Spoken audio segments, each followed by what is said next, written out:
You are listening to the James Carpenter Podcast Show, episode number 5.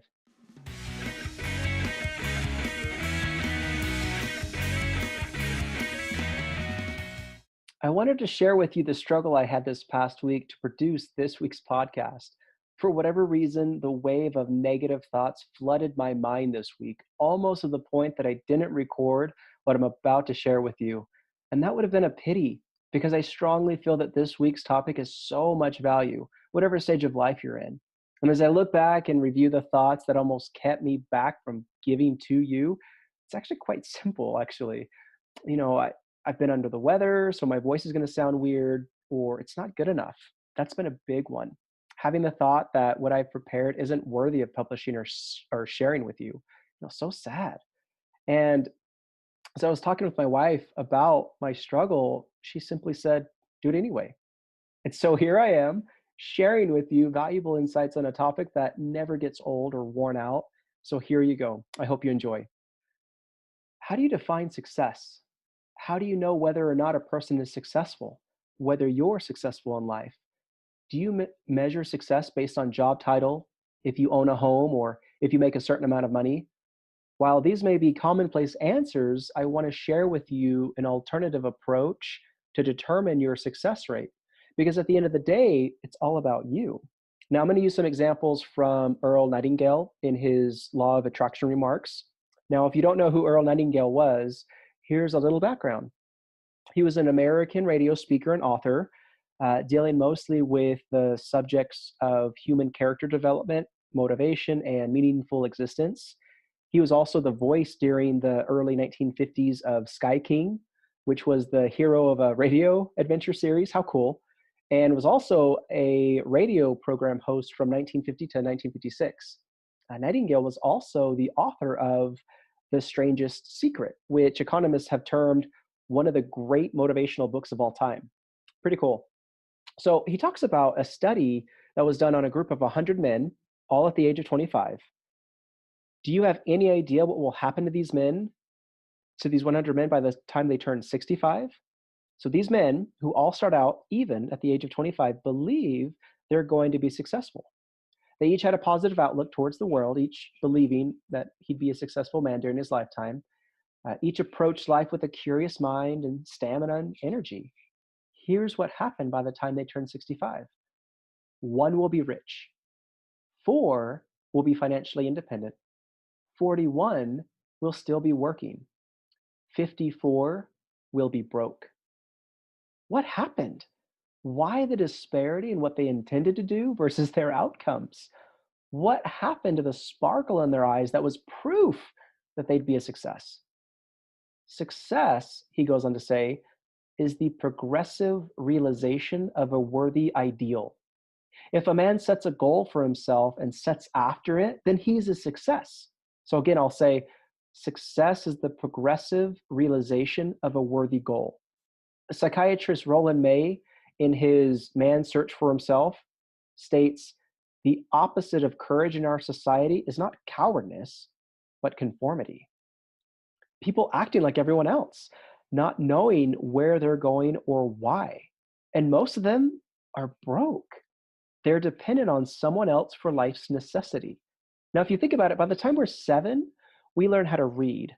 By the time we're 25, we've learned how to make a living. Now, many also by that same time have started a family. But by the time we're 65, we haven't learned how to be financially independent in the richest land that's ever been known. Why? We conform.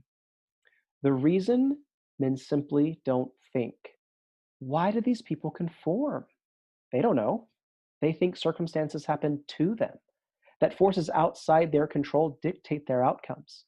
A survey was done asking 20 people, why do you get up in the morning? Why do you go to work in the morning? 19 responded, they didn't know. They had no idea. Well, everyone goes to work in the morning.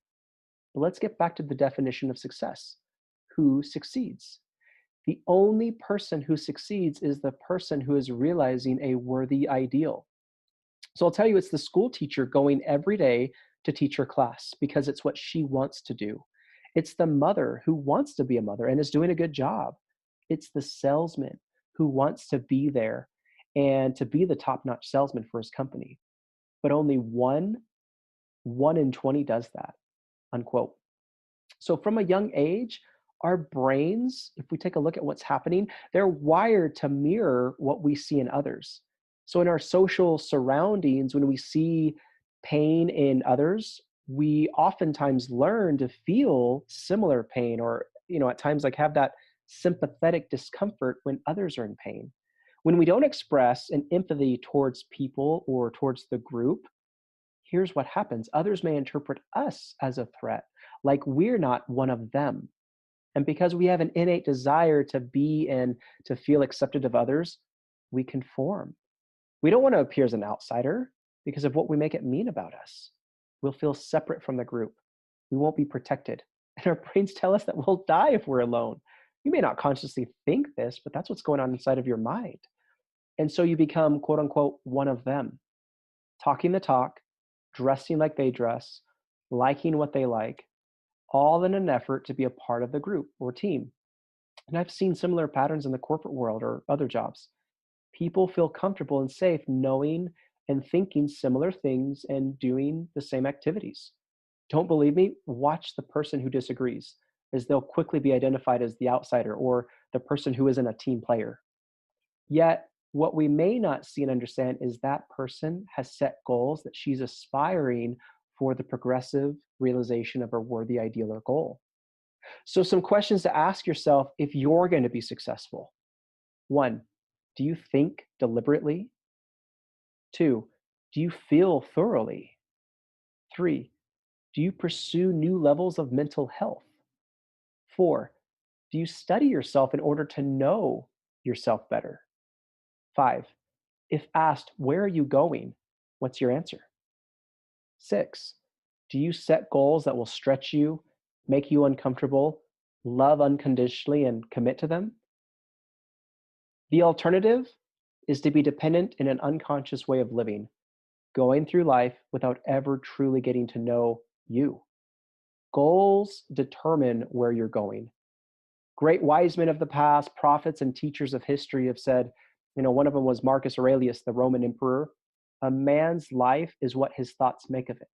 Or Disraeli, everything comes if a man would only wait. I've brought myself by long meditation to the conviction that human being with a settled purpose must accomplish it, and that nothing can resist a will that will stay even in existence for its fulfillment. He also went on to say, action may not always bring happiness, but there is no happiness without action. So good. Ralph Waldo Emerson went on to say, a man is what he thinks about all day long. So we become what we think. So then, why not act as though it's impossible to fail? And you can start by writing down all the reasons why you should be successful, not why you can't be. You don't define purpose, you make it. Have you ever asked yourself why you wake up in the morning? Why do you go to work or school or do what you do? You're a mother, you're a spouse, a daughter, a sister, a human being. Imagine living from the thought of, I'm complete as is. There's nothing more I need to do or should do to be a better spouse, to be a better mom, to work harder. You simply are enough as is. Thinking this and believing it changes everything. You can now show up each day as the person you want to be because you get to define your success. But as Earl mentions, goals determine where you're going. So what's your goal? Where are you headed? My hope is that you start today living towards your life. And as you do, recognizing those thoughts that come up and get in the way, that would otherwise prevent you from taking the next step, from sharing with others your amazing value, something you created and now get to expose in the world. For what? Fear of rejection, of what others may think, of what you may think? Do it anyway. All right, my friends, I hope you have a beautiful day. Talk to you next week. Bye-bye.